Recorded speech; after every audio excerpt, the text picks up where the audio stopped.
Much. And without further ado, Kevin Shepherd. Thank you. Thank you, Tim. Can you hear this one okay? Awesome. I feel like I've never had to do one of these with two mics on, but apparently tonight we're doing it that way. So, well, thank you guys for coming out on an evening a little bit wet and chilly. In the middle of the week, I know you guys all are busy and have stuff going on. So I appreciate Tim's invite to come out here and speak with you guys, and definitely really appreciate your time to come here. How many of you guys care about the tax rate in Amarillo? How many of you guys care what the condition of your streets are? How many of you guys, if I asked you if and when your street needs to be replaced, does your city have money to pay for it? How many of you think the answer is yes? Whoa. All righty then. Most of the time, people will say yes, and then I'll have to have a conversation about, well, maybe they do, maybe they don't. But it's a conversation we need to be having in our cities a lot more than we are. So as Tim said, I'm going to try to walk the line between kind of what I'll call normal speak and non-technical jargon, and I'm going to get in the weeds a little bit with some engineering and planning terms for a few of the folks in here on the city side that deal with this stuff every day. So let's get going. So I just asked you this question. This is where I always like to start. Does your community have enough money to pay for basic services and infrastructure required to continue current service levels? And when I say basic infrastructure and services, I mean your streets, your water, your sewer, your drainage, and then police and fire, maybe some basic parks. And then I'll ask the question, what about 10 years from now, 20 years from now, 30 years from now? And I'm going to give you examples here real quick of a few places around the country. This is San Diego, California. I don't know if you guys can read that up there, but they just did an update. They've got 1.86 billion in infrastructure needs over the next 5 years in San Diego that they have to take care of. It's $286 million higher than it was when they did the same process last year. And what we see city after city after city, that number keeps growing and growing and growing. This is in Michigan, same kind of story. This is a guy from the county side that's talking about, from the county's perspective, how are they going to maintain all of this infrastructure? And you keep hearing over and over and over, the funding that we have is not enough. We don't have enough money, even at the federal level. Has anybody heard the federal conversation about we need more money for federal transportation, right? Raise your hand if you've heard that lately, right? So, and this is the last one. This is Richardson, a suburb of Dallas. They just went through an updated project or a process to look at theirs. 40% of their streets are over 54 years old. They are trying to climb their way out of the funding gap as well. You can see how much their increases have gone up here to fund streets, but they're still well behind what they need to keep up.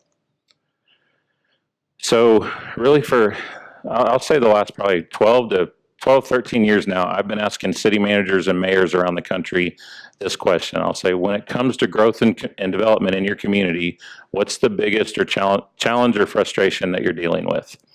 Over 90% of them have said some version of, how do we keep up with increasing wants and needs of our citizens with limited resources? When you dig a little bit more into that, they'll say infrastructure. We're increasing, when we go and come out to our community and we talk about what the tax rate is what's the first thing that gets talked about during budgeting of what the city's going to fund? Anybody want to throw something out? Police and fire, right? Public safety. We always want to fund that first. That's the basic need that every city wants to start. And anybody that's worked on the city side, when you go through budgeting, that police and fire, that public safety budget is pretty much untouchable. Right? It's usually a conversation of how do we increase it? How do we get more for that? Versus other areas, other departments are always like, well, we might have to rob from this one this year to fund this the next year. City managers all over this country are struggling with this question. Here recently, just in this last legislative session here in Texas, we passed some of what I think are going to be the most harmful bills when you look at the long-term future of Texas. We passed a property tax cap bill, which is well-intentioned. I understand the reason behind it, of people getting priced out of their homes and wanting to keep the property taxes down. But property taxes, as I'm going to show you tonight, are a very significant portion of city revenue for basic services. Property taxes are what pay for police and fire. So capping that is one thing that you're starting to cut into the revenue that our cities have. Another thing that we did is limit annexation. It's a lot harder for cities to grow through annexing additional land. And there's more on top of that. But those two combined really impact the city's ability to generate revenue and also manage service costs. But there's a lot more to the conversation beyond that, just the tax rate. And that's what, if there's one thing you guys leave here tonight, it's there is another way besides raising the tax rate for your community to generate additional revenue. And it's something that we don't talk about enough and that we need to talk about more, which is why I do a lot of these talks that I do.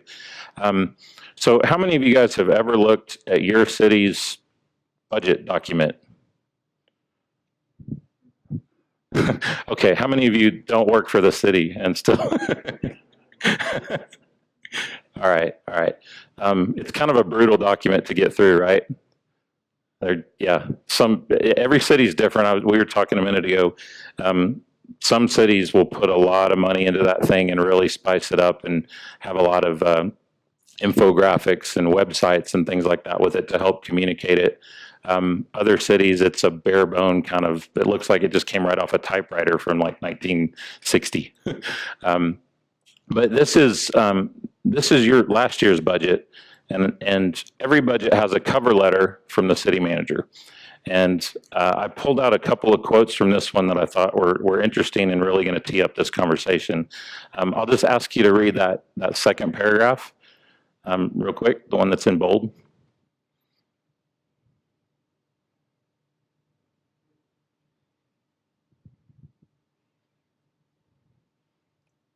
Tell you, I looked at a lot of these budget documents and I've never seen a statement like that. Basically what that's saying is the amount of money that Amarillo brings in property tax levy is not even enough to cover just your police department. So we're not talking parks, we're not talking streets, we're not talking fire.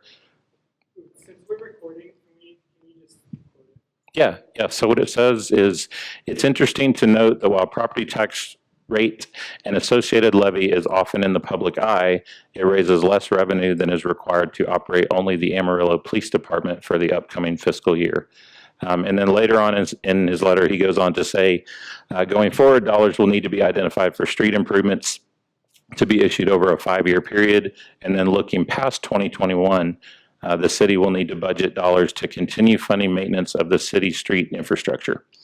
And if you read the budget documents year to year to year, what you'll see is a narrative that says we have this much, this much money coming in, and our sales tax revenue is growing by a certain amount, and our property tax revenue is growing by a certain amount, but we have increased needs, and police and fire is this. We're going to fund that, and then one year we're going to put what we have left, we're going to put it towards streets, and the next year what we have left, we're going to put it towards parks. Or we're going to put a little more towards a few more police officers or something. So there's a little bit of discretionary money in there that's getting moved around to kind of tackle whatever the hot issue of that budget year is. Anybody on the city side, is that jiving with kind of what the narrative has been? Okay. So right here, your city manager is saying, our property taxes are barely enough. The two main sources of revenue for your city are sales tax and property tax. It's like that pretty much everywhere in Texas. But for you guys, I think I have it, yeah. This is a really busy chart, but what I want you to take away from this is really what's down there in the bottom left. The first pie chart on the left shows your general fund revenue, the money that comes into your general fund. 20 or 32% of that is sales and mixed beverage tax. And then 22%, the red piece, 22% of your general fund is property tax. In Texas, that's one of the lowest I've seen. Most cities, your property tax is around 35 to 45, maybe even close to 50% of your city's general fund budget. So one of the questions I'm asking, as I asked this in preparing for this, is why is Amarillo's percentage of your general fund so low? When you do tend to see it lower, it's in places that tend to have a really high tourism piece, or something like something that generates an above average sales tax revenue source for them. I don't see that here as much. So that's the revenue side. When you move to the expenditure side, which is the one on the right, 17% of your general fund goes to transportation. I think it's 11% goes to transportation. And then up there in the top right, you can see within that transportation amount how much goes to streets. I think a little bit of that transportation goes to traffic and some other things in there. But you spend roughly 4% of your general fund budget on streets. So these are really quick numbers. The more we work with a city, we can dial these in and get these tighter. But just to give you an idea of the magnitude of what you're up against, I'm going to show you some other cities here in a minute. This came out of your CAFR, Certified Annual Financial Report. From last year, your 2018 inventory, you had over 950 miles of paved roads, 80 plus miles of unpaved roads, 533 miles of alleys. At a high level to do a full reconstruction, so not spot maintenance, not something chip seal or something that's going to prolong the life of the street for a little bit. But if you did a full reconstruction of paving and drainage and the sidewalks with a street, $1 million a lane mile is a conservative number. Sometimes streets are less than that. Sometimes they're a little more than that. But if you just assume that every road in Amarillo was 2 lanes, which is not, but assume that every one was, and every lane was only 11 feet wide. So assume every road in Amarillo was 22 feet wide, right? If you do that, $1 million a lane mile, you end up with $1.9 billion of streets that you have to reconstruct. Does that number scare anybody? It scares the crap out of me, y'all. I do these cities all over the place, and they're big numbers. But we don't always look at it like that. We tend to say, well, this year we're going to spend, whatever it is. And this is a conservative number on purpose. When you're talking high-level city and long-term, you want to look like this. But the more detailed with the work that we've done, the analysis work, the more detailed we get in and kind of work with public works and engineering, we can usually dial that number down some. But anywhere that you look, there's still a big gap in what our city's talking about, what we have to fund and the amount that we need. If you assume that every road that you build is going to last 50 years, that's 25 years. If it's built poorly, you'll get 25 years. If it's built really well, you'll get 50 years out of it. If you do some preventative maintenance on it, maybe you can stretch it a little bit longer. But let's say you take that $1.9 billion and you divide it over 50 years and say, we're just going to save X amount over 50 years so that we can constantly keep that up. That's $38 million a year just for streets, right? And if you remember back on this one's got 9.7, close to 10 million a year that's going towards streets, but this is not capital. This isn't capital improvement funding, which is another source that's bond elections and things like that. I'm going to talk to you from the perspective that I believe the development that we're building should bring in enough in property tax to pay to maintain and fix the streets that serve that property. I don't think cities should have to go issue debt to replace streets. That's intended to invest in growth, invest in, could be amenities to something that's going to increase your quality of life, elevate property values. But that's not where cities are right now. Most cities are using capital improvement projects and programs and debt to fund a balance of new projects and replacement.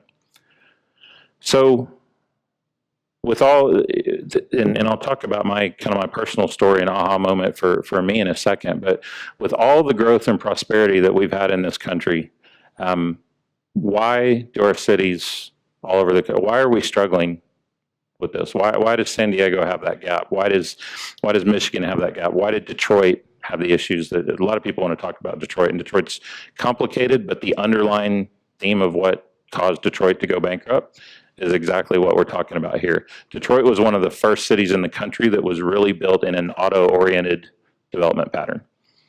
So Texas, on the other hand, is one of the last states to really go through the growth phase around auto-centric design. California, it happened earlier because they didn't need air conditioning.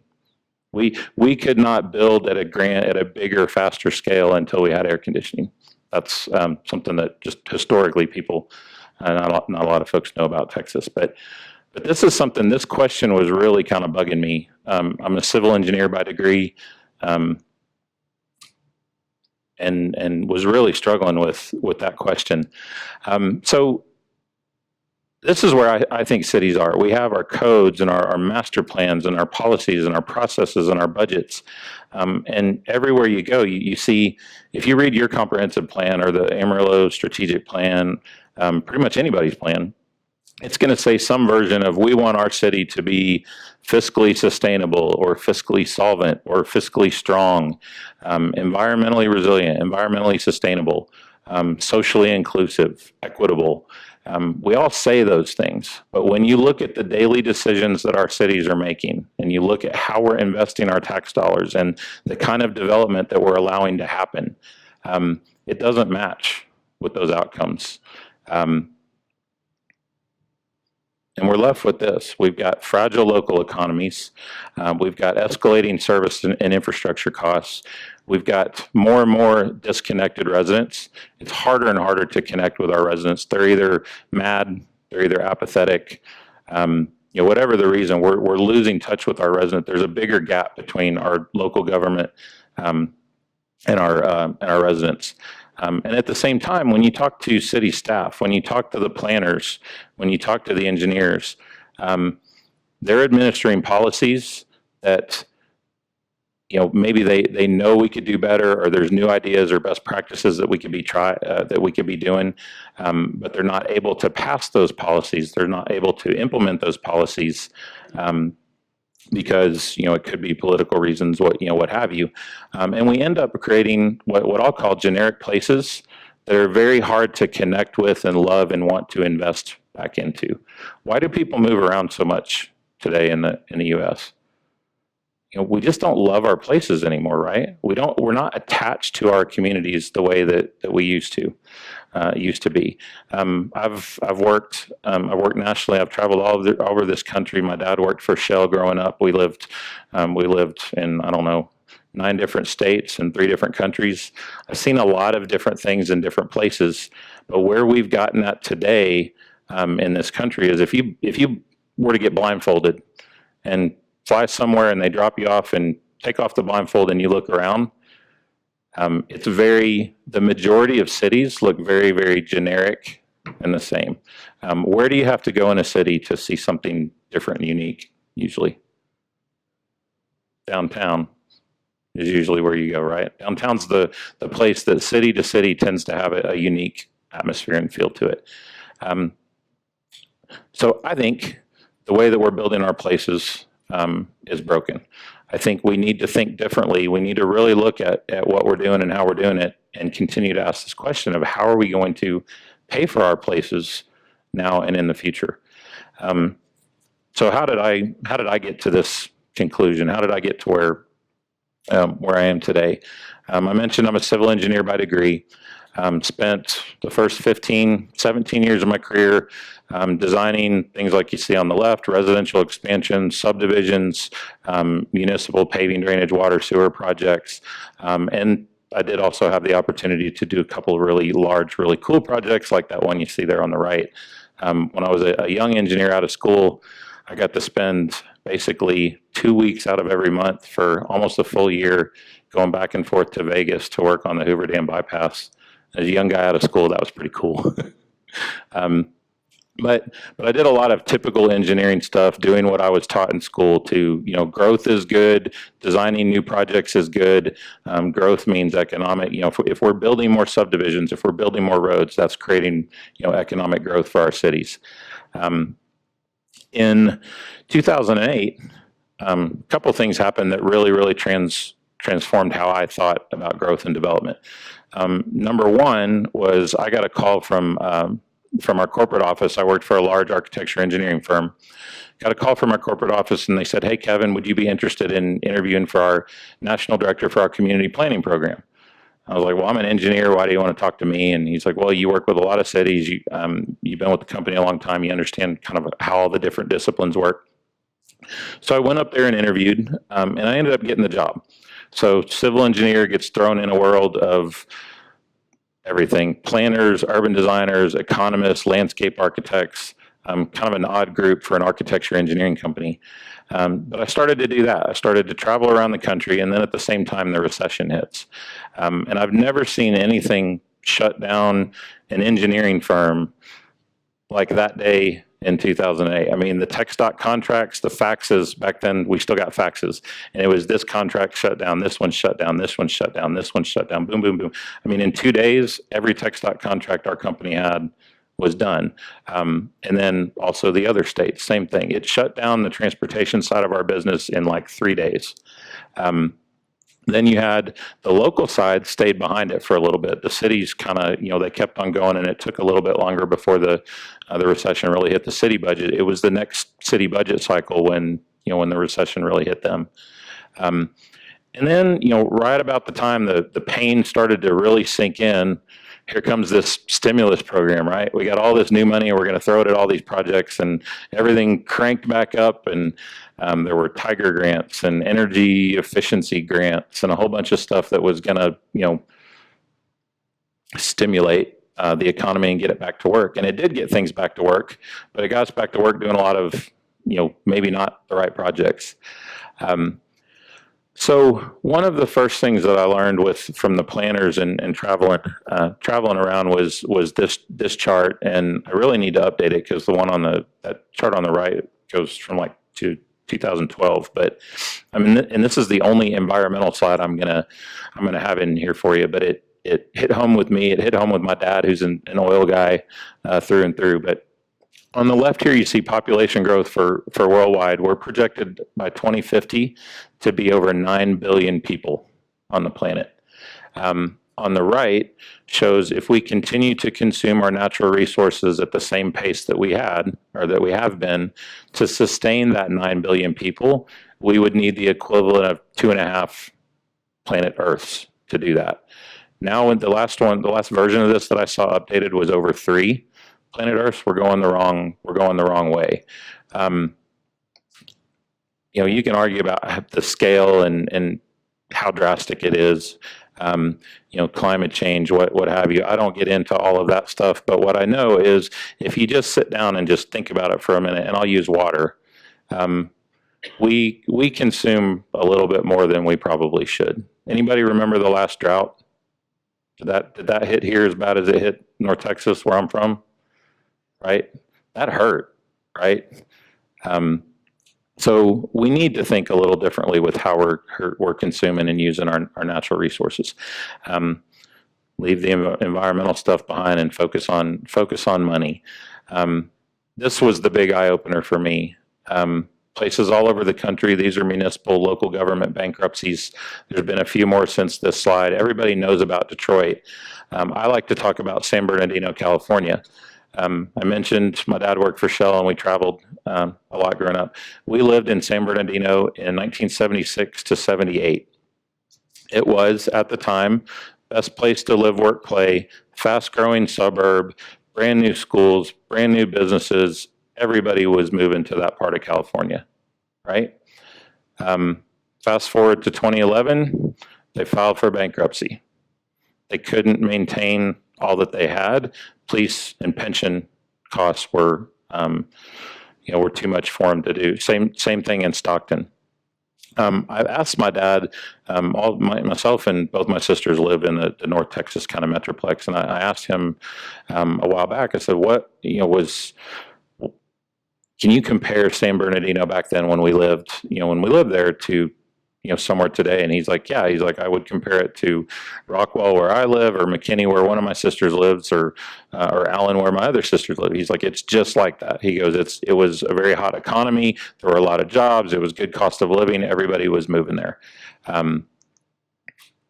So there's things there. I don't want to say, Texas today is California, whatever, 40 years ago. It's not exactly like that, but there's a lot of similarities that you can take from it. They were struggling with drought stuff back then. They passed their first property tax cap in whatever. I want to say it's 13 years ago, I think. Anyway, so municipal bankruptcies. The next one here is just municipal debt levels and credit risk. When you look at more and more cities around the country, there's an increasing dependency on debt. And when you have more debt, you have more interest payments. It's no different than at home, right? The more debt you take on at home, the more of your take-home pay is going towards interest payments unless you can pay that debt off sooner, right? What a lot of cities do, they'll take out debt when the interest rates come down, they'll refinance it at a better interest rate and kind of shuffle the cards a little bit. But more and more cities are getting too dependent on debt to pay for basic things. And that started, the other thing here is this is starting to impact credit ratings for the cities. When cities go to borrow money, they want to have, the higher credit rating. Again, it's just like personal finance. The better credit rating you have, the better deal you get to borrow the money. Now Moody's and the other rating agencies are starting to look a little more at deferred liabilities and pensions and things like that when they're evaluating a city's credit rating. So, for example, if you're a city, like a Detroit or a city like Dallas that has a ton of streets on the books that they can't fix. Dallas has streetlights in downtown that have no power to them because they can't fix them. Nobody wants to talk about that, but I think Dallas has the potential to be the next Detroit. Honestly, it's crazy. So you have municipal bankruptcies, you have increasing dependence on debt from the local governments, and then you have the growing debt on the public side as well, right?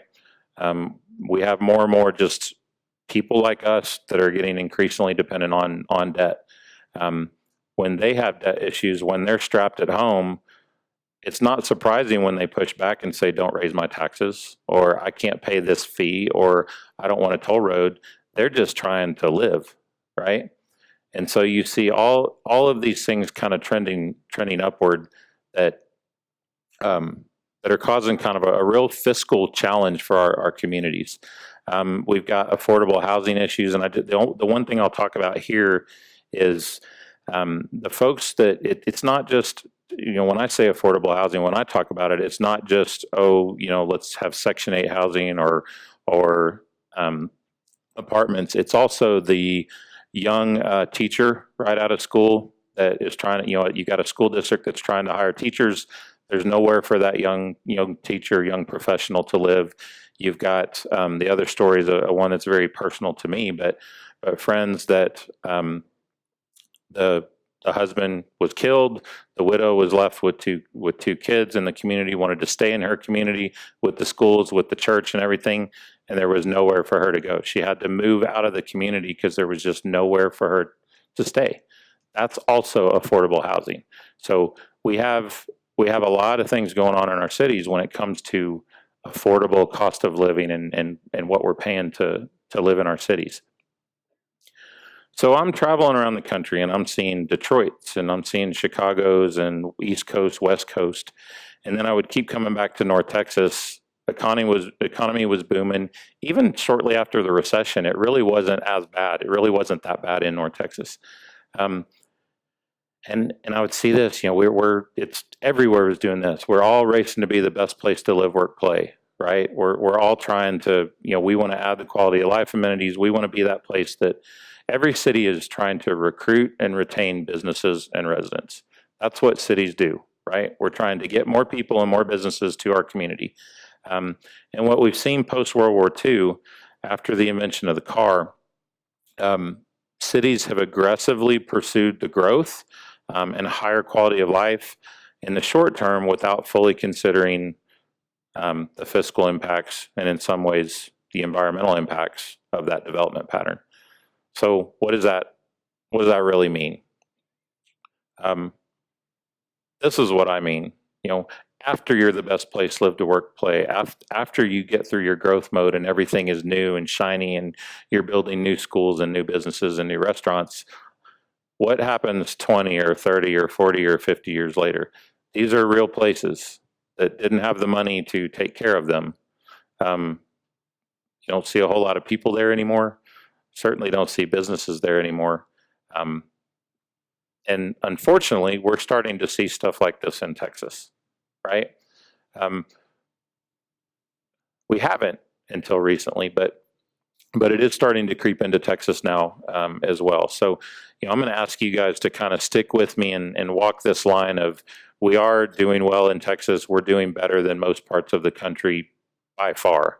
But we're silly if we don't look at the rest of the country and look at what they did and try to take some of those lessons and say, how can we take advantage of this growth? How can we take advantage of the wealth that we have, the philanthropic money that we have, and try to do things a little bit differently so that we don't end up like a Detroit or a Ferguson or some of the other, or Flint that we see on the news. So when you study this stuff, when you do the fiscal analysis that I'm going to talk with you guys about in a minute, you'll see that in most cases, our newer development does not generate enough in property tax base or sales tax revenue, either one, to pay for what it costs to serve that development pattern. And on top of it, we do seem to have we have an increasing resistance to, don't raise my taxes, I can't pay anymore. What I'll say, what I'll define as what people are willing and able to pay for. We have kind of, no matter where you go, we've kind of hit that cap of what our residents are willing and able to pay for. It could be they just don't want to pay anymore. It could, that's the willing side, I'm not willing to pay anymore. It could be I'm up to my eyeballs in debt and I can't pay, they're not able to pay anymore. So this is really the question that I was asking back in 2011 when I ended up leaving that firm and starting Verdunity where I work now, is there a better or a smarter way that our cities can develop so that the services, what we're providing, aligns with what our residents are willing and able to pay for?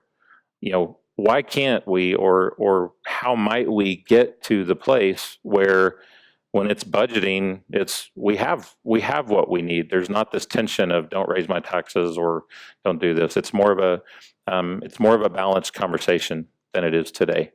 So that's what led me to starting Verdunity. I wanted to take all those ideas from around the country that I was seeing, lessons learned, and I wanted to bring it back to North Texas and the rest of Texas. And I will say that early on, just got hit with a brick wall. It's like, oh, I can show you Detroit and I can show you Chicago and this. And like, yeah, we're Texas, don't want any part of it. We're good. But now, 8 years later, we are starting to see some of our cities that are starting to crack and show some of those signs that they are fragile and that they are starting to hurt. What we're struggling with, what we're up against in Texas is when one city starts to decline, we can just move to the next one, right? We have somewhere in Texas that's the brand new shiny city. It just goes out a ring, out a ring, out a ring, or we just move to a different region altogether. So let's dig into fiscal analysis and what this all means. The answer to, I think, how do we get back to a balanced development pattern is you look at the way that we did it pre-World War II, pre-invention of the car, for thousands and thousands of years all over the globe. And this is something that Chuck Marone from Strong Towns really made a popular conversation. I've got a couple of his slides in here. If you're a friend of Tim's, I'm sure you've heard Tim talk about it before, but there's a group called, it's a nonprofit group called Strong Towns. You can find them at strongtowns.org. They have a bunch of this kind of high-level education stuff, way more than I'm going to go into tonight. Chuck also has a brand new book out that's a really good kind of quick read on everything he's learned from doing this too. But he and I first met 2010 when I was having some of these struggles in my head, and came across his blog and reached out, and we've been good friends since. But let's talk historic development pattern, how our cities in the U.S. at least developed. This is how most cities start, right? You have a railroad. This is a lumber yard in Minnesota where Chuck is from. What was the founding of Amarillo? Was it related to the railroad? Then over time, so you have somewhere where people want to be. They come together, they build a couple buildings, they build a couple houses, they live, they do their thing. As more and more people move there, as more and more demand and resources get there, they build another building, right? If there's enough traffic, they start to build or enough of a need, they start to build a road. And over time, that street turns into this, right? Incrementally, as they had more people, as they had more demand, they took the resources that they had and they built the next increment. Chuck will describe it as incrementally out, incrementally up, and incrementally more intense. There was no debt back then. There were no fancy zoning codes back then. It was just, we have people, they need this, we're going to go build it, right? And then did it incrementally as the people were there and the resources were there. That's a pretty cool looking street to me, right? And I don't have it in this one, but if you see that street today, it's like a 4 or 6 lane concrete street with vacant parking lots on both sides. It's almost completely gone. But look at all the stuff in the street. You got the carriages, you got people walking anywhere.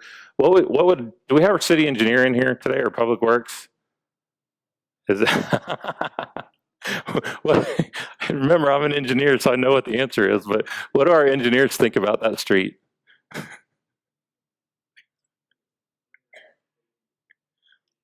Lots of safety issues, right? There's probably some sewer in the curbs too, probably, right? So from a building perspective, this is what I mean by building incrementally. This is in Minneapolis, 8th and Nicollet. It's a really cool intersection, but this shows how this building was put together over time. They built a little bit of a building, then they added on, they added on, they added on, they added on. Incrementally made the building go out and up. This is from Indianapolis. We did a workshop there about a year ago. This is one of my favorite streets I think I've ever seen, but this is the old way that we built neighborhoods, right? Look at anybody know how wide that street is there? How wide does that look? Where's my engineer? What do you think about that? Yeah, we were out there walking it. It's about 28 feet wide.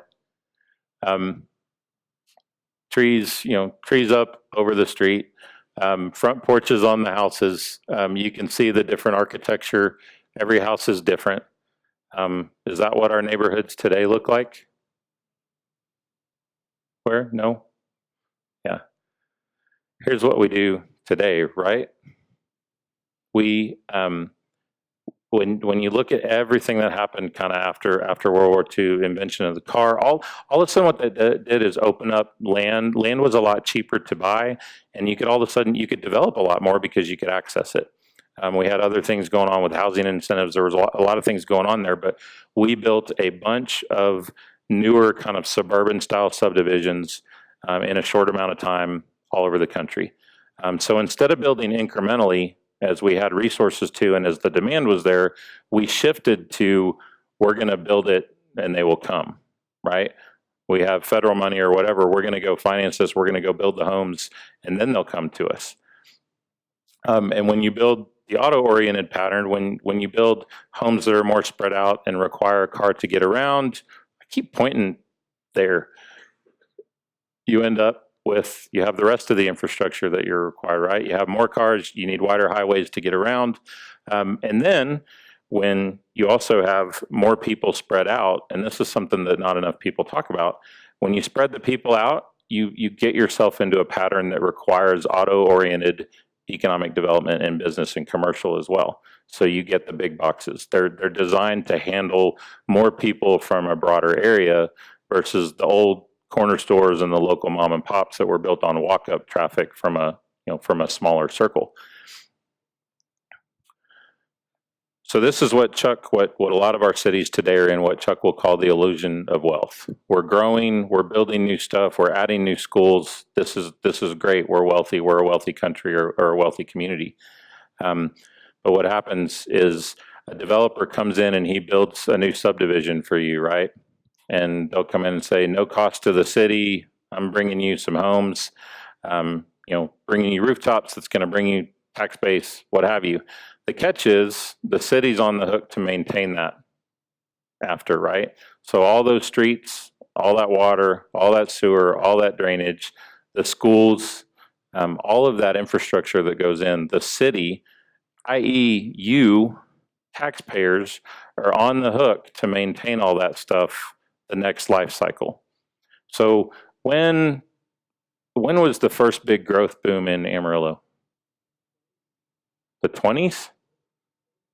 Okay, when was the first big kind of suburban style post 50s, 60s? Okay. So how do those neighborhoods look today? They look a little tired, streets a little ugly, right?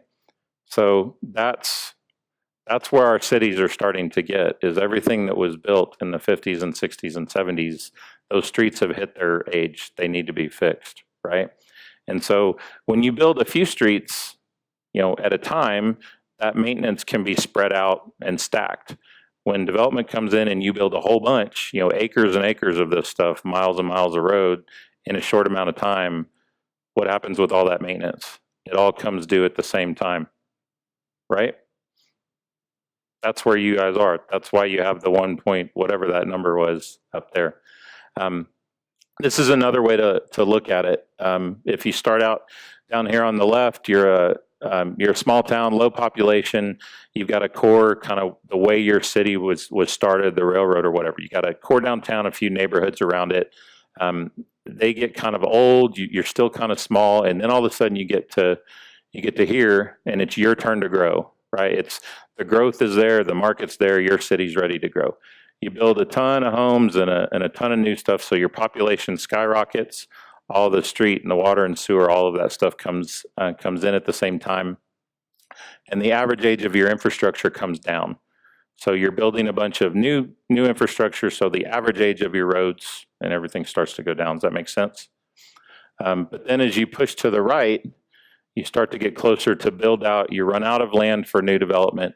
And at the same time, what you see is about the same time that cities start to run out of real estate to develop, is that 30 or 40 years later when all that stuff, all the infrastructure comes due. And so you get this kind of flip that happens, that the money from the growth, the impact fees and the new sales tax and all that stuff starts to slow down, and all the maintenance needs skyrocket, and cities, they go upside down.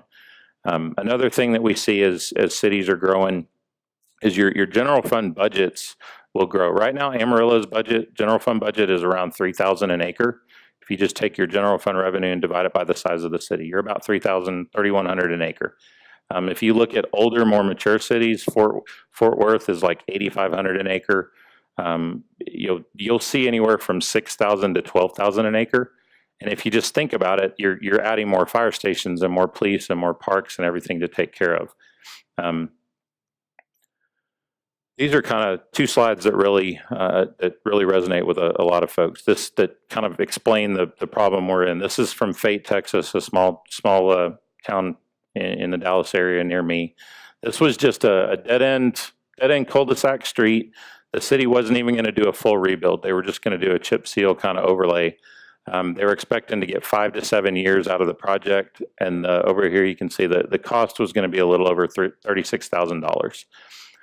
The tax base, the property tax that they got from these properties along this road, so if you make the assumption that the only people benefiting from that street are the ones that live on it, the tax base that they get is $2,100 a year. So it would take them almost 17 years to pay off that project if 100% of that property tax revenue went to that street. Does 100% of property tax revenue go to streets? Nope. So, okay. So let me go to the next one. I know what I was going to say. So it takes 17 years to pay it off. How long did the project last? 5 to 7 years. Right? So here's one. This is Brownsville, Texas, another city that we've worked with. This was a full rebuild, cul-de-sac, same story. cul-de-sac street, full rebuild. They're expecting to get 40 years out of this one.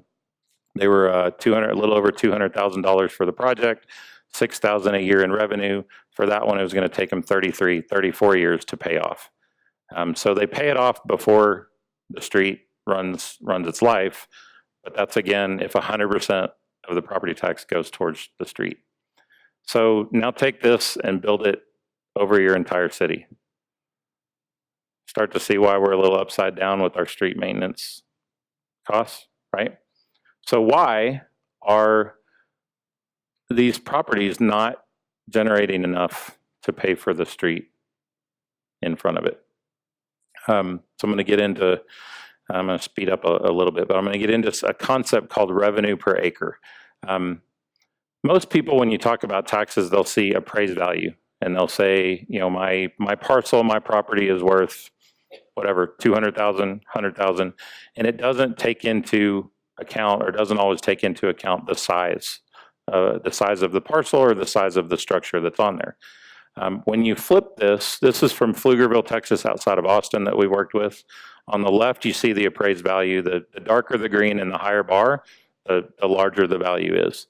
When you change it and you take the levy per acre, which is the actual property levy that the city collects, and you divide it by the size of the parcel, you'll get this metric called levy per acre, revenue per acre. And you can see here that a lot of these, if you look along their commercial corridor, they're green, it's high value property, right? When you do it in a revenue per acre, it goes, it's really, really low. And also when you do levy per acre, it takes out anything that's tax exempt, any government property, any senior exemptions or anything like that, you know, those things kind of cut back on the revenue that you get. So it's a much more realistic metric for how much the city is capturing out of the land. This is Dallas County. Anybody want to guess where downtown Dallas is? Right? So this is the whole county. This is downtown Dallas. I'm going to show you here in a second Cedar Hill, which is a suburban community that's down here in the bottom left. So just look at kind of their little green bars there, and look how small they are compared to the size of those, right? If we go to the next one, so this is Cedar Hills. So if we zoom into Cedar Hill, say, oh, this is kind of some mixed use town center stuff, some newer residential in here. So it looks pretty good until you kind of come back and compare it to the bigger picture. And obviously, I mean, when you think about it, you know, downtown Dallas, taller buildings, the more vertical you go, the more revenue you're going to get. Another thing to point out here real quick is, I'll hit that one later. So just to show what this looks like, these are another couple slides from Chuck in Strong Towns. On the left is what he calls an old and blighted block. So you have the same street in front, so it's the same street infrastructure, water, sewer, everything that the city's providing. On the left, you got an old and blighted block, which is kind of your old traditional Main Street, 25-foot wide buildings. And then on the right, you got a brand new fast food restaurant. Okay. That's what they look like in the picture. There's the old and blighted kind of old block. There's the fast food restaurant. In terms of revenue per acre for the city, which one of these do you think does better? Left. So that old block was generating 1.1 million per acre. That fast food restaurant was 800,000. Right? He updated this a couple of years ago. The old and blighted block has held its value. It stayed about 1.1, 1.2. What do you think's happened to the fast food restaurant? Guess which one got incentives to come to town? Right? Here's another one on the left. You have a traditional big box. On the right, you have a grid downtown. The big box gets 600,000 an acre. The grid downtown, 1.1. So, and why is that? That big chunk of land right there with a parking lot on it is not generating any tax base for the city. This guy he's generating some, and he's generating some sales tax, but there's a big chunk of land that's not generating money versus this, you have less parking. There's still a lot of opportunity in here for more. There's a lot of surface parking in that grid too. The last thing I'll mention about development patterns and things that we can learn from here is the mobility and system and road design. Chuck coined a term called the STROD, which is a street road hybrid. Anybody here familiar with a futon? Right? How does it work as a couch? How does it work as a bed? Terrible, right? STRODs are the futon of transportation.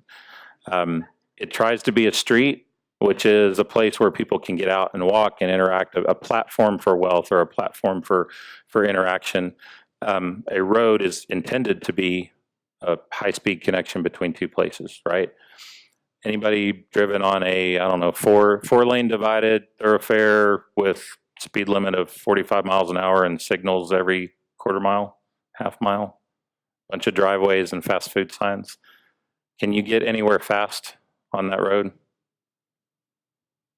Do you want to get out of your car and walk on the sidewalk next to that road? Right?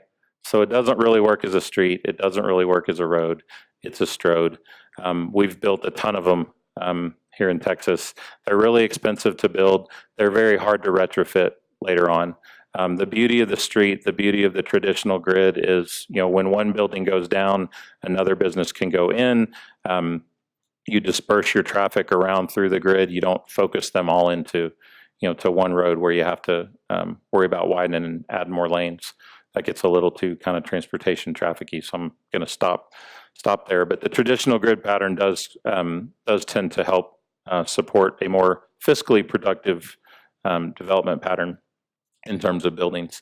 So we need a common language. If things are broken, if we have this big gap, if the gap is getting bigger, what can we do to connect this better? That's where I think fiscal sustainability comes in. If I came to you and said, we're going to do a mixed-use project with a bunch of apartments 2 blocks away from your house, raise your hand if you would be excited about that.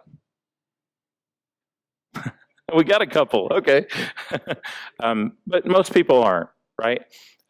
If I told you that building more denser vertical development in a more compact pattern generates more wealth that can keep the city from having to raise taxes later on, how many of you might consider it?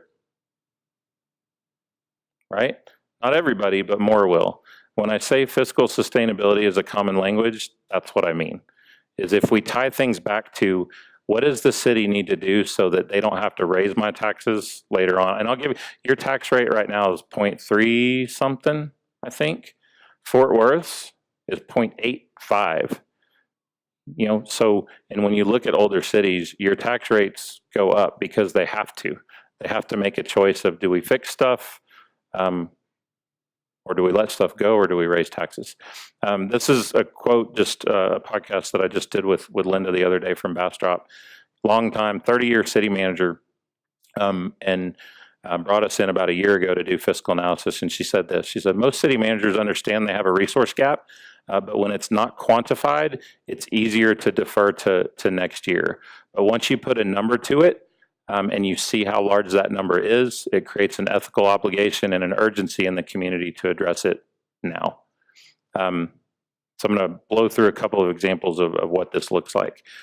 This was from Fort Worth from a couple of years ago. There was some vacant land in their core, and we looked at if you built it, if you developed on that land in some different patterns, what would that do to how much population you can bring into the area, and what would that do to your tax rate?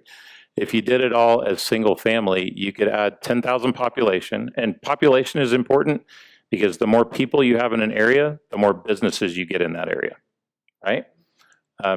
So the single family, you can add 10,000 people and it would lower the tax rate to 0.86 from 0.85. Over here, if you did apartments, it would add 14,000 and lower that tax rate down to 775. If you did condos, townhomes, you see the trend here. You can add a few more, you get an even lower tax rate. And then if you do mixed use, which is the residential and the commercial all together in a more compact pattern, you can add the most people and you can lower the tax rate the most. The other option with this is instead of lowering the tax rate, you keep your tax rate where it is and you generate more money that can go back into addressing things that aren't funded right now. We can look at things of how different development patterns, how different building types perform. In Fort Worth, the condos and townhomes did the best. Single family was kind of breaking even. This is back to Bastrop. And this is what we're starting to do a lot of work now with cities around Texas and a few other states as well. The first level we'll do is we'll map your existing levy and your current budget, and we'll map it down at the parcel level. We call that existing conditions, and I've got a couple zoomed in maps I'll show you here in a second. But that when a city does their budget, they have, here's the money that's coming in, and then they match their cost. They match their cost to hit that, right? If you look at it at an individual parcel level, what you'll see is some parcels actually make money. They bring in more in revenue than they cost to serve, and others lose money for the city. The next level that we'll do is we'll take these unfunded things of projected general fund costs and say, as your city grows, instead of 3,000 an acre that you're at today, you need to be shooting to get to 6,000 an acre or 8,000 an acre or whatever number the staff wants us to shoot for. We'll look at that, and then we'll take these unfunded street costs and we'll say, if the city had the money to pay for those streets that they need, what does that do? In Bastrop, that was a $144 million deficit. They were 7.2 million a year short. What Bastrop did is took that information, went to council and said, we're not fiscally sustainable. We want to be. How can we update our comp plan? How can we update our codes and our design standards to try to bridge that gap? We can slice and dice this and look at how all kinds of different zoning districts and land uses and neighborhoods do. In Bastrop, the historic downtown, the old traditional pattern of the smaller, narrower lots, vertical buildings, narrower streets, traditional grid, did way better than anything else in the city. And so their solution to getting out of it was, we're going to change our codes and our pattern to try to build as much of our downtown type environment in the rest of our community. We have plenty of single family neighborhoods and typical commercial. We're going to try to, what we have left, we're going to try to do the really fiscally productive stuff. Brownsville is another one that I like to show. Brownsville is a large, old community. They're completely the other end of the spectrum. Tons of streets, most of them really, really old. This is what their unfunded streets. They were 1.3 billion short, and a lot of it was really, really old that needed to be fixed now. So they have a lot of infrastructure that needs to be fixed yesterday. And then some additional that they've built in the last few years that's coming on. This is what these maps look like. So this is Brownsville, current conditions, current budget. You see a lot of green, right? The red in the city tends to be the kind of the out parcels that haven't been developed yet. When we add the unfunded streets, that's what happens. And what you see is kind of it's hard to tell up there on the screen, but their kind of core downtown area holds its value, stays green. A lot of the neighborhoods that haven't been maintained, go red. And then the stuff, the newer development up to the north still stays green right now. But when we start to look at how things evolve over time, those tend to struggle to hold their value just because we can't maintain all the wider streets and the cul-de-sacs and the extended police and fire coverage that goes out to the perimeter as much. Pflugerville is a fast growth community outside of Austin. This is kind of the inverse of Brownsville. Where you saw Brownsville, most of their streets were on the left side. It was stuff they needed to be fixed now. Pflugerville, they're new, and so their costs are out 30 or 40 years out. They're trying to use this modeling to say, how could we develop differently so that those costs that are out 40 years could be pulled forward? And how can we develop, at the greenfield areas that we have left, how can we develop them a little bit different to not just close the gap, but to generate enough that can pay the bills down the road? So this is Pflugerville. This is their appraised value. That's when you take it to revenue per acre. This is existing conditions with the budget loaded in. and that's with the streets. So everywhere we work, we see this. We see green go to red. And so this is what our cities think we're in. This is today's budget. This is, oh, my home's 200,000 or 300,000 and it's growing and the streets are good. We think we're wealthy. But when we account for those costs that are coming, that are out there, that have hit Detroit now, that have hit Memphis, that have hit Shreveport, those costs that have come due, we're really not as wealthy as we think. So can you just stop here for a second? Is this resonating with you? Do you guys think this is like crazy math, or does it make sense? Anybody think I'm crazy? It's okay to raise your hand.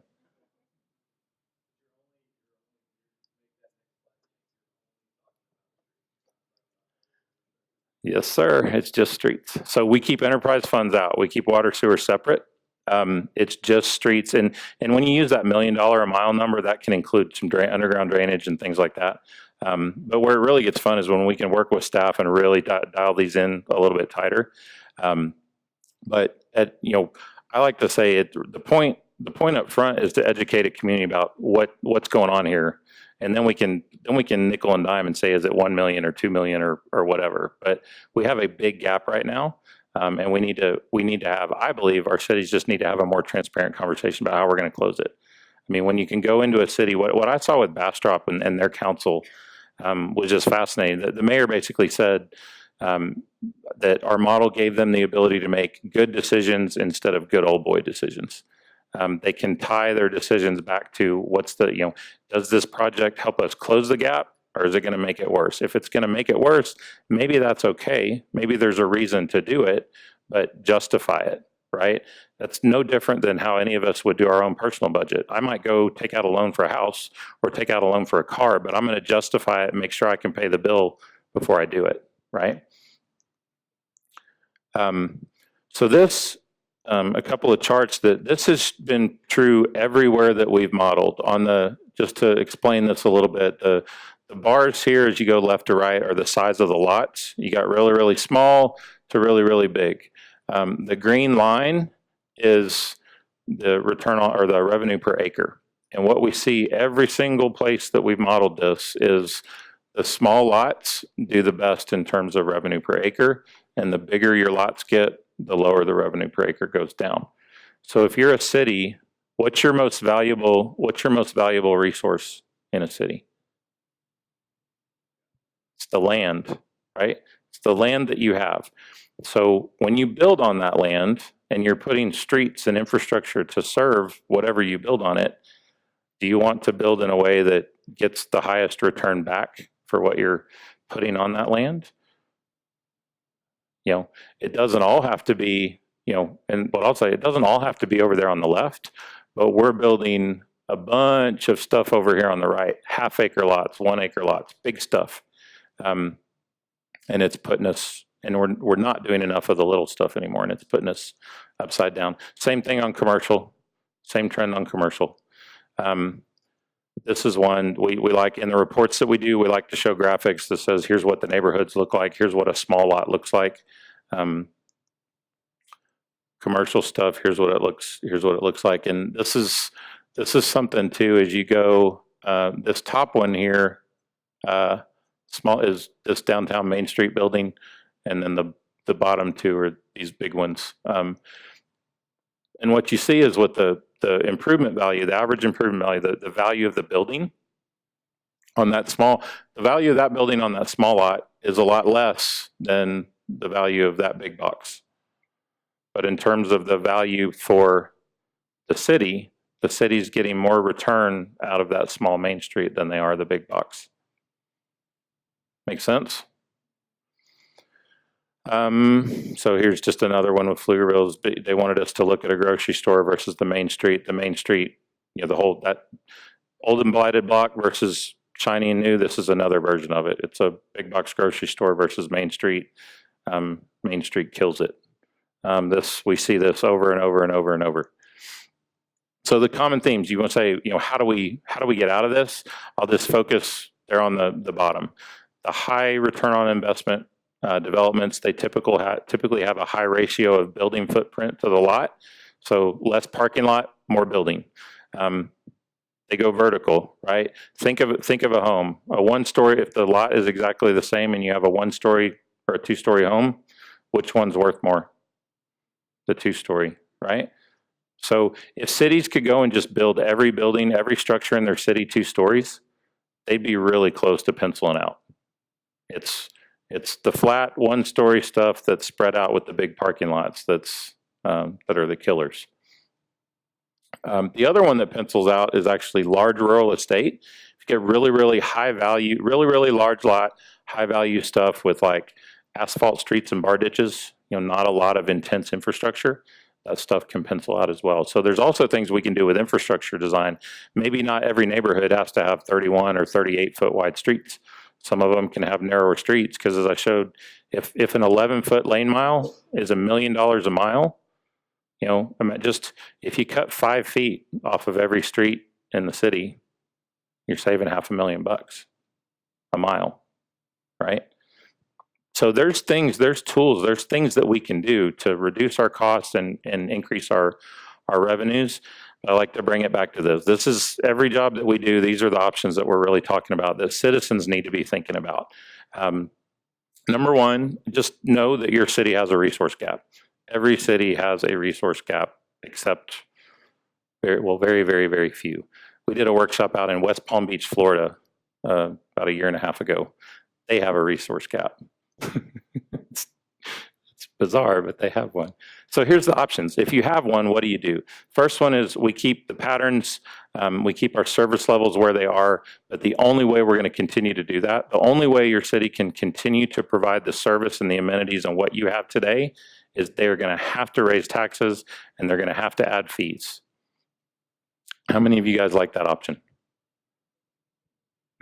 Nobody. Okay.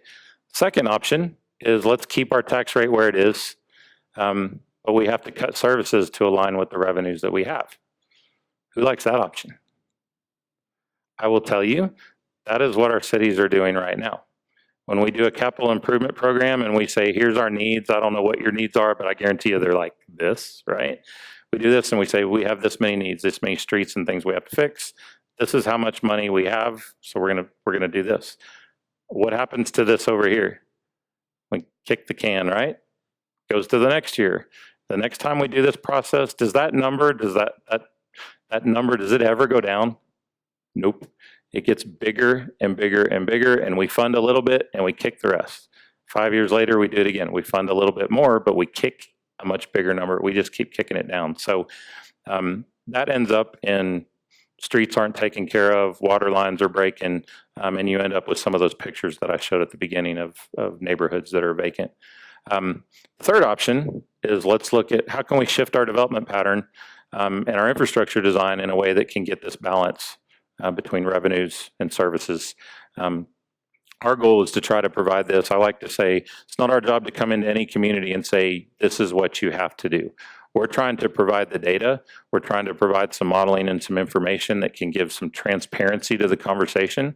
And then you guys take it and run with it. And every city is different with what they think the right mix is. But it's been fun to see how the conversations have changed from don't raise my taxes, don't build density, don't build apartments. We need more, we need more single family homes and the bigger, every council's like the bigger lots, bigger lots, bigger lots. That's not always going to get you out of the hole that you're in. So we just want to have this conversation and ultimately get to where your city's development pattern and service model aligns with what you guys as residents are willing and able to pay for now and in the future. Who here has kids? Have I scared you? Yeah. My wife hates me. She's like, what are we doing? And it's hard. It really is hard when you see so many places that are struggling. But again, what excites me so much about being in Texas is we have the resources and the opportunity to shift the narrative and still kind of get our way out of this before we're stuck. That's really, that's not the end. I wanted to show you guys real quick, and we can, some of you guys, if you want to come geek out on this a little bit later or after, you can look at it up close. But This is yours. This is Amarillo's. This is our first cut at it. We haven't dug too far into it yet, but this is appraised value. This is your revenue per acre. One thing that I have not seen before, and Tim and I were talking about, this was really interesting to me, but usually you can kind of see where your traditional grid is, right? You can see where Amarillo started. But usually we'll see this downtown is green, is really strong. And some of the suburban stuff doesn't do as well. You guys are kind of flipped, which was really interesting to look at. And when you look at it a little bit more, what you'll see is you have a lot of parking lots in downtown. You don't have very many multi-story buildings compared to a lot of downtowns. So I see huge opportunity in your downtown. You're already paying to serve that area. You're providing police, you're providing fire, you have the streets and the water, the sewer, the stuff there. It's the traditional grid pattern that tends to do really well fiscally. It's a place that if you invest in it, you can really, really ratchet up that ROI. Just if you go back to the Bastrop slide and how their historic downtown was doing, that's the kind of revenue that, you're not going to get downtown Dallas in downtown Amarillo, but you can get a heck of a lot better. Your downtown is just crazy underperforming right now compared to other cities that we've looked at. The flip side of that is some of your residential stuff is doing better than a lot of the places that we look at. And I don't know enough about the individual neighborhoods to know why yet. I would guess that they're fairly high value, homes that are doing well. But that's the kind of stuff that we want to look at. This is the 3D one that's a little tough to see. I've zoomed in a little bit. Oh, I wanted to show. Oops.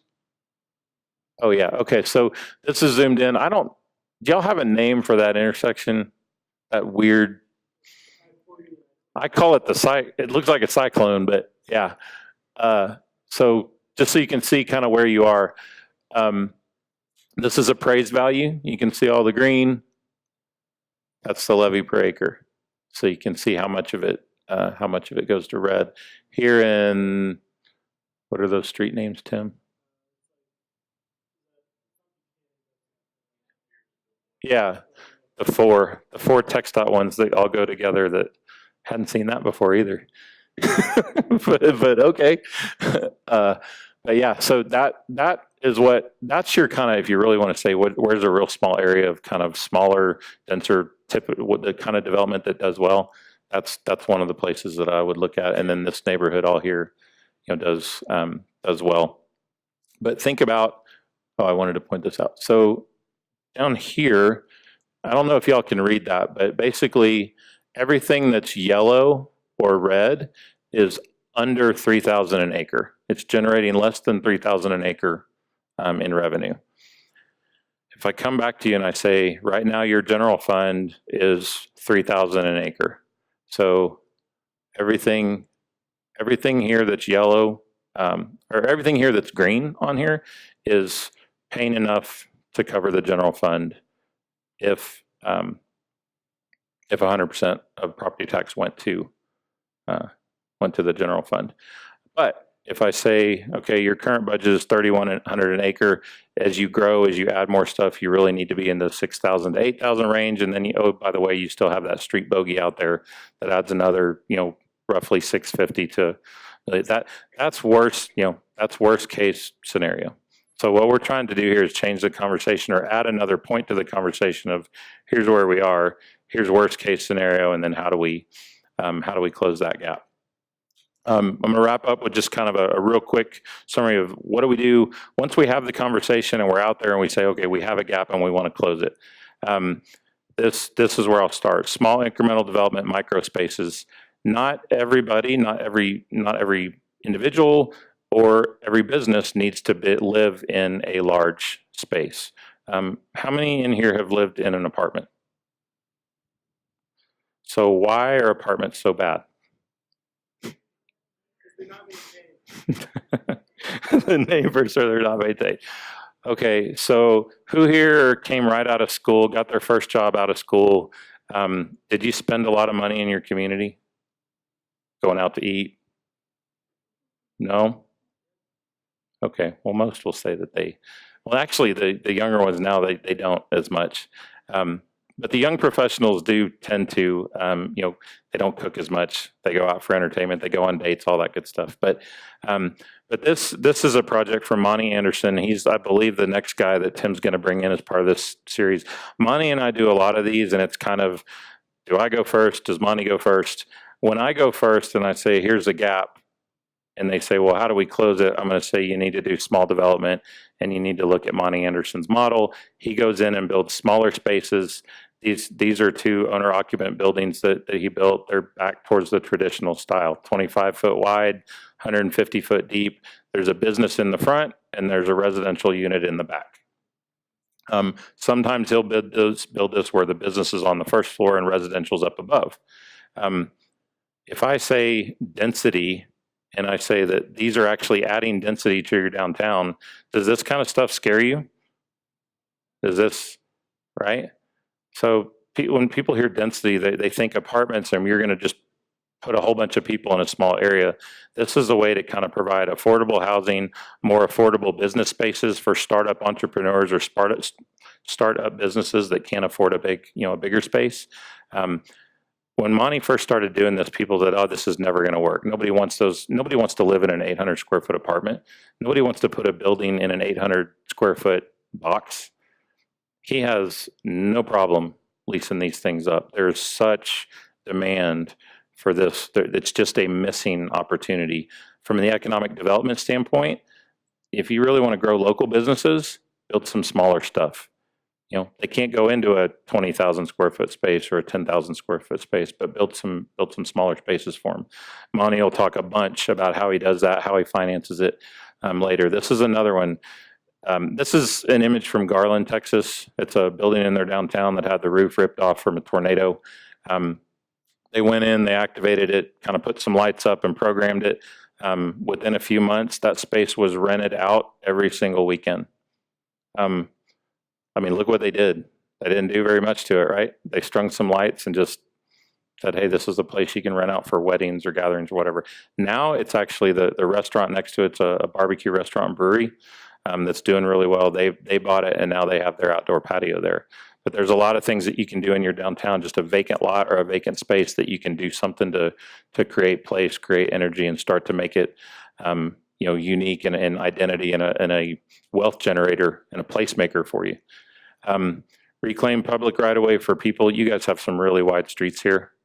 You could probably reclaim a few of those lanes for bike lanes or on-street parking or something. Not everywhere, but some of them usually work. And a lot of times you can do it with paint. It doesn't cost a lot of money to do it. As an engineer, this is something I do a lot of: green infrastructure and active transportation. That street on the right is in Fort Worth. I can't even remember how wide it was, but they said, the people drive way too fast. It floods a whole bunch. So the city was looking at some options on how can we slow the cars down? How can we get some green infrastructure in there to take care of some of the flooding, and also get some additional vegetation and landscaping in there. And then trees and parks are obviously an amenity. That's what a lot of businesses will tell you. They're looking to locate in communities that have quality parks and trail systems. This is one a lot of folks don't think about, but I mentioned that generic places. What can we do? Most of these are from Houston, neighborhoods around Houston. What can we do to make our places unique? Not be so strict with our codes and make everything look exactly the same. There aren't very many engineers, I'll tell you, there aren't very many engineers that are comfortable with striping a crosswalk like that. But there are some, and really, and not every neighborhood, not every resident wants to do something funky like that in their neighborhood, but some do. And so as a city, look at building different kinds of neighborhoods that have different kind of stuff going on, so that you give different people in your community different opportunities. Uh-oh. Why don't you switch to the other one? I'm almost done. Yeah. So I think the battery power around it. Yep. This is the last one I wanted to talk about, just pop-ups. Just turn on. It's on. Okay, so last one is just pop-ups. Again, vacant spaces, but this has to do more with Parks, you can create temporary parks, you can create temporary businesses. Food trucks are a way to think about this. This also works for economic development too. One of the things in economic development with developers, they'll tell you one of the reasons that they want incentives is it helps mitigate their risk, right? If you can do things with a vacant building or a vacant space, and vacant buildings or a vacant space to try some ideas out. Maybe it's try a building out or try a business out, or a restaurant out, a beer garden, dog park, whatever it is. But if you can try it out first tactically and the community shows up and supports it, then it makes it easier to bring a developer in and actually make it a permanent project after that. Promise this is the last thing. Cities can't do this by themselves. The gaps are too big. We need to connect our resources back together. A lot of the projects that we'll do, we'll ask citizens, don't just say, here's what we want or here's what we need, but I like to also ask, what's the, do you have time, talent, or treasure that you're willing to commit to your community? Some people have time they're willing to give.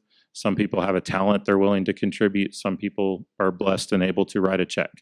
But if we don't ask our communities and we don't have that transparent conversation about, we need help to get out of this, and we want to build a park, but we don't have the resources, or we want to restripe some crosswalks. Maybe we can have a weekend where our engineer can be out there or inspector can be out there to make sure it's done right, but we get some volunteers to help us. You'd be amazed in some of the cities that are, quote, desperate. Memphis is an amazing example. When you get a little more desperate and some of the rules go out the window, some really, really cool things can happen. So citizens have to be part of this too. I don't want the cities guys can't do it by themselves, but citizens can't all support or handle a huge tax increase either. So we got to do this together. And I'm going to blow through. Okay, last things to wrap up. Current pattern, not sustainable. We need to be honest about our resource constraints. We need to communicate the resource constraints and then work together to build more resilient communities. Where, when, and how you add people, development has a direct relationship to your city's fiscal health. Local governments, like I just said, local governments can't get out of this by themselves. Need to collaborate with citizens, businesses, philanthropic groups. Fiscal analysis, the modeling that we're talking about, can be a really powerful tool in changing the conversation. And then lastly, I think starting now and starting small. Every year, every month, whatever that we let this go further, the gaps get bigger and bigger and bigger.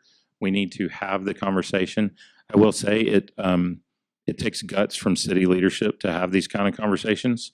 To really come in and say, here is our gap, and here's what we're trying to do about it. So, but over and over and over, we see that once it's out there, it really kind of the conversations move forward a lot faster and a lot, I guess, more productively. So that's all I got. There's contact information. If you want to find me, I'll hang around here for a while and talk with you guys one-on-one if you want.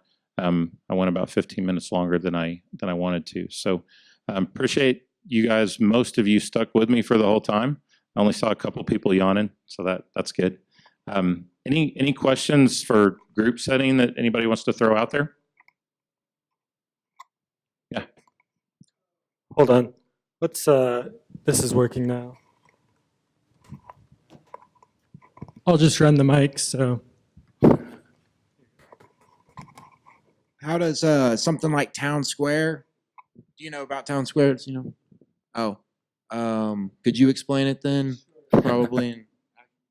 Yeah, and the Williams Group I don't think is here tonight, but Town Square is a sort of mix of a newer. Oh, sorry. Yes, they are. All right. Well, maybe he can describe. I don't want to put words in anyone's mouth. Sorry. Thank y'all for coming, by the way. If you guys do have to take off, thank you. Town Square is just a mixed-use development out on the west side of town, 480 apartments, 100,000 square feet of kind of retail underneath, then other buildings surrounding the mixed use, and then a neighborhood on top of that. So it kind of falls in line with the everything kind of all in one place. Yeah, I mean, without seeing what the plan looks like, I would say yes. So are you the developer that did it? So what was the conversation with council, with the community about apartments, about parking, traffic? That was an issue.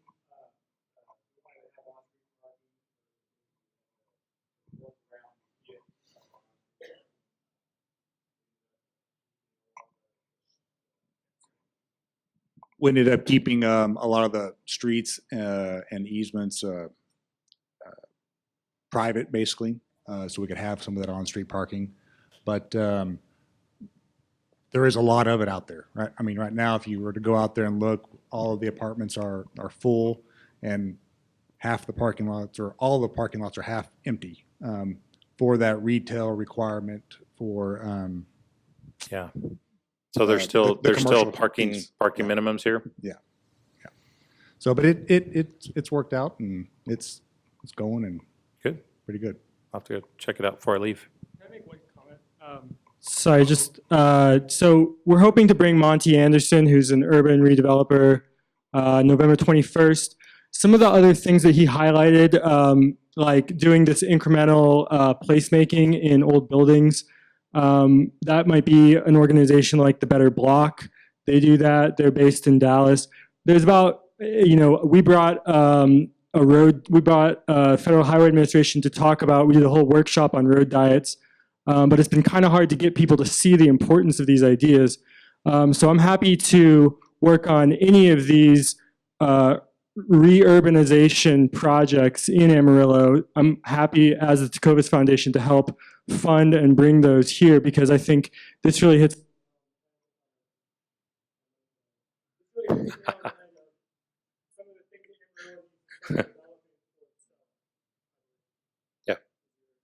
Yeah, then that's part of why I got into the fiscal side is wanting to do more of some of these different kind of projects and ultimately running into obstacles with it. And was like, how do we get over the hump? And showing the math and showing what this means to property taxes and the ability to keep taxes down is what can help get more of these. Woo! Oh, what's going on there? What? Let's try. Disco time. Cut. Okay, so we have one more last question, or maybe a final thought or takeaway for us? Oh yeah. So, I've had several friends move into Town Square, and they're, I would say probably like the vast majority of maybe the unprofessional portion, maybe not college degrees, maybe service industry or something like that. And all of them that have moved in there within 2 to 3 months, they can't afford it. So that was one of my things, is like developing some sort of a denser resident structure that is affordable for like people to move in. And then, but like, I want to say. Oh no, I'm not. That's the thing. I'm not saying that it's improperly priced or even against other apartments in town. I know it's the right ratio, but that's what worries me actually, that the right ratio is not sustainable. Yep. Yeah. When we talk about affordable housing, it's building part of, when we are able to build more of the urban living or apartments or the density stuff, a lot of times they just go. I mean, they get picked up like that because we don't have enough of it. And so part of keeping all of housing prices in check, really, just for single family as well, is building that full spectrum of housing for different, I like to say 3 generations of a family. You need to have somewhere for 3 generations of a family to live in your community at the price point that they want. And we're starting to see some kind of separation there. And again, if Monty does come in, a lot of what he does is build. Just because it's small doesn't mean it doesn't have to be poor quality. So it's about what he looks at is what's the right fix that I can build a quality product at the rate that I can get. And if it's a 500 square foot unit, it's a 500 square foot unit or whatever. But there's ways to get there. But right now in a lot of our Texas cities, we have a big gap of affordable housing. But that can mean the whole kind of quote missing middle of everything from cottages and a cottage court for like senior communities to all the way up to kind of more urban living apartments and everything in, but small single family again. Do you guys have a single family square foot minimum? No. Okay. So I'm like, oh, we want a minimum 2,000 or 2,500 square foot or whatever, thinking that the size equates to value, and that's not always the case. So I think to answer your question, it's to build more of a spectrum of options for all of the different price points of what folks want, because not everybody wants or can afford the single family home. Not everybody wants to be in a typical kind of garden style apartment either. So there's a lot of different housing styles out there that we used to build that our codes are now starting to come around and allow us to build again. So I don't know enough about. I know AJ probably knows a ton about Amarillo's code and what you can and can't do here, but yeah, it's that you have to build more of different types to keep the prices down for all. I'll tell you, in Texas, if we don't build more of the smaller options, the single family that we have is going to keep going up and up and up and up, because people from other places can sell their home for $500,000 and come to Texas and buy two. And the more that demand happens, the more they're going to go up. Yes, sir. Do you see any of the cities that you work with, what do they do to try to incentivize these urban areas? What do they, are the cities offering some kind of I don't want to say tax break? What are people doing to help? What are cities doing to incentivize more of the mixed use kind of development? Yeah. Well, some cities aren't doing anything yet, which is where the fiscal conversation helps. The planning staff will say, or even some council will say, we would like to do this, but anytime we've come in with a dense project, people show up and say, we don't want it. And so there's a bigger community-wide conversation like here, like what we're having here, that needs to happen. When you get into that, there are things, parking. Get rid of your parking minimums. That's the first thing you can do to get more of this smaller development.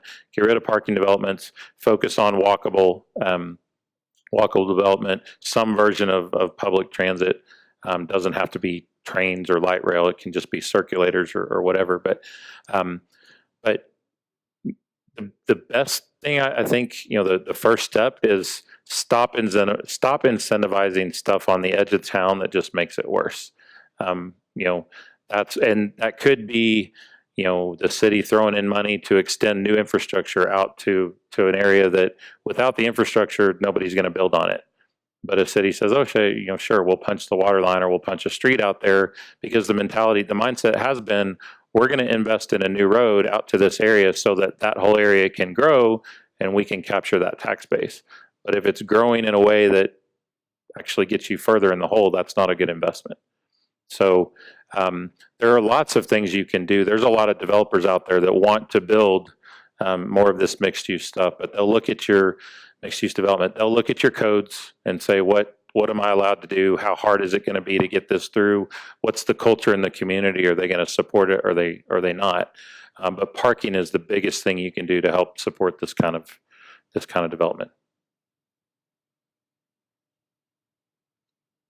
I will also add, like Monty, one of the things Monty says in his talks, he has never asked for an incentive from the cities he's working in. He's never asked one. He's like, I don't need it. He's like, all I need is for your codes to let me build what I want to build.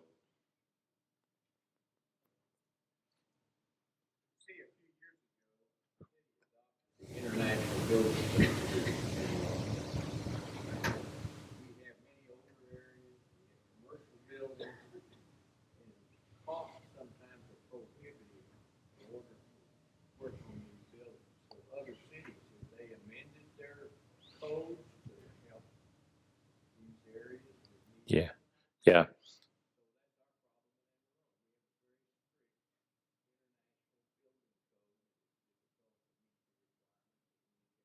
Yeah, there's some things you can do to modify the code a little bit for historic buildings. There's also some things you can do with incentives to support people who want to retrofit those buildings. I would also say, in terms of an investment of taxpayer dollars and citizens' dollars, if you invest in kind of that old and blighted block, or the old traditional block where it's those smaller buildings, if one, in that kind of development, when one building or when one developer or business goes out, what happens? a new one can come in, right? When a big box goes out of business, what happens? Your options to retrofit or fill that back up are a lot, more limited. So from a city's perspective, to invest and help in repurposing or keeping those kind of buildings up so that you can keep businesses and people going in and out of those, that can help. But there's, what to do with specifically with the code starts to get a little more out of my arena and gets into more AJ behind you that she deals with. But there are cities that are doing more things with the code. It doesn't have to be a one size fits all. Everything's got to go by the international code. There's some things in there that you can tweak, and Monty may talk about that a little bit in his talk as well.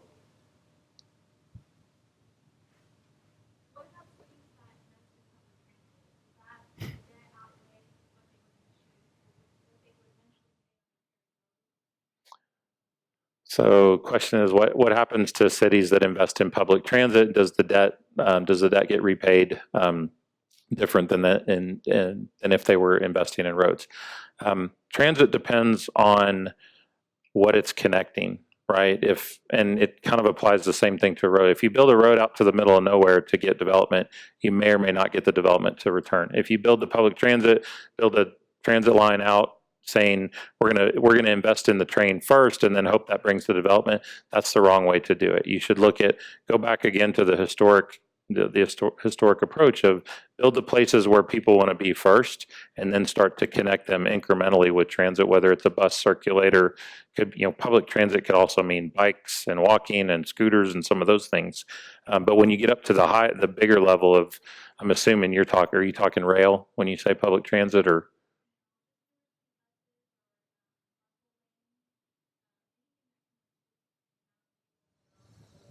Mm-hmm. Yeah, the mobility thing is it's a complicated topic. The more you build spread out and you require people to drive, the more you're going to need the roads, unless you can connect them to, with transit. The best way to support transit is get more people in a walkable area where, they don't have to depend on the car and they'll use the transit more. And what we see in a lot of cities right now is you we want the walkable development, but when you do mixed use, there's a parking issue right now because everybody has to drive to it, right?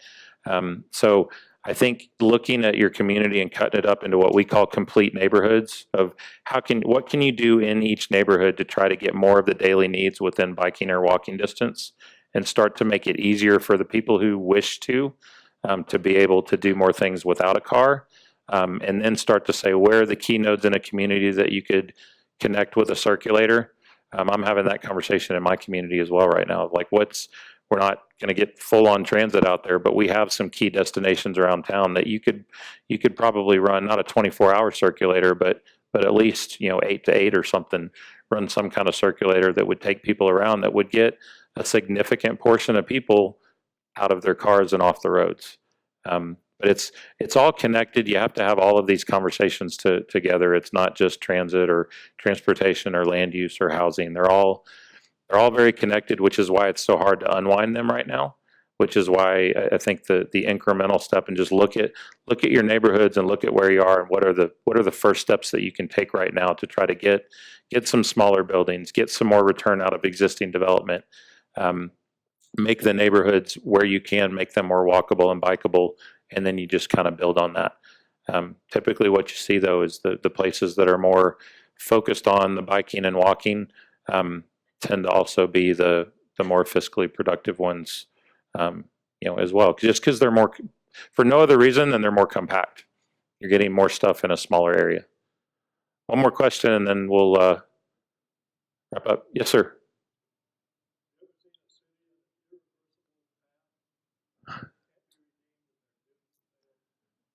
Have I ever seen a city on an irreversible path and they're doomed to fail? Wow. Let's end on a high note. No city. I mean, cities are not. Cities are not like businesses. They're going to continue to go on. They can file for municipal bankruptcy. Detroit was tough. Ferguson, Flint, some of those. I don't want to say there's anywhere out there that's beyond repair. What I will say is they're going to shrink. They're going to contract back to what they can take care of, because whatever they can't take care of, people are going to leave. they're gonna move, or they're gonna be stuck there. And that's what's really sad is, when people get stuck in a place and they have no way to get out. And you see, property values declining, and it's an auto-oriented area where they can't afford cars, and it's a bad cycle that's tough. But and you see it some in rural communities as well, that they had a little bit of growth, and then the kids all moved out, and then they don't want to move back to the 2,000 person town where they grew up. They're going to go to the big city now. So it's complicated. I don't want to say it's I think every place is worth saving. I think, look at Memphis. Memphis is an amazing example to look at somewhere that grew beyond their britches. They got too big. And in their recent planning efforts, they did some of this fiscal analysis work, not with us, but with some others, and they've actually intentionally reduced the size of the city to align with what they can afford to serve. And those are hard policy decisions. Anybody that's been on council or dealt with council or wants to run for council, those are hard decisions to make, but they're the kind of decisions that our cities need to be thinking about and talking about and making, if my kiddos are going to have anywhere that's affordable to live and has anywhere near the quality of life that I've been lucky enough to have growing up. We'll wrap up there. Appreciate your time, guys. Thank you. Oh, one more. Oh, we have the council member.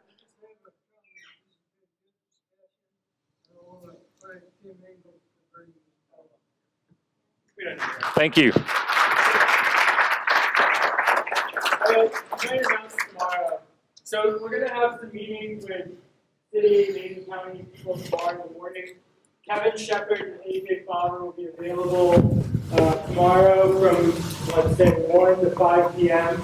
Anytime within that time slot, if people want to talk to them at the Amarillo College Downtown Library on the second floor in the boardroom right there. So if anyone, maybe you're a developer, maybe you're a property owner, maybe you're security, maybe you want to do a podcast, Karen Walsh with you.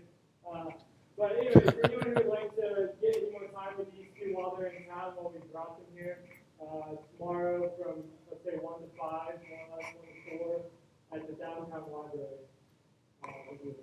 So feel free to reach out to me. I probably emailed most of you too many times. You can give me a phone call, whatever. And I'm going to hopefully bring in a local urban redeveloper from the Dallas area here November 21st. All right? So thank you for coming out. Thank you, guys.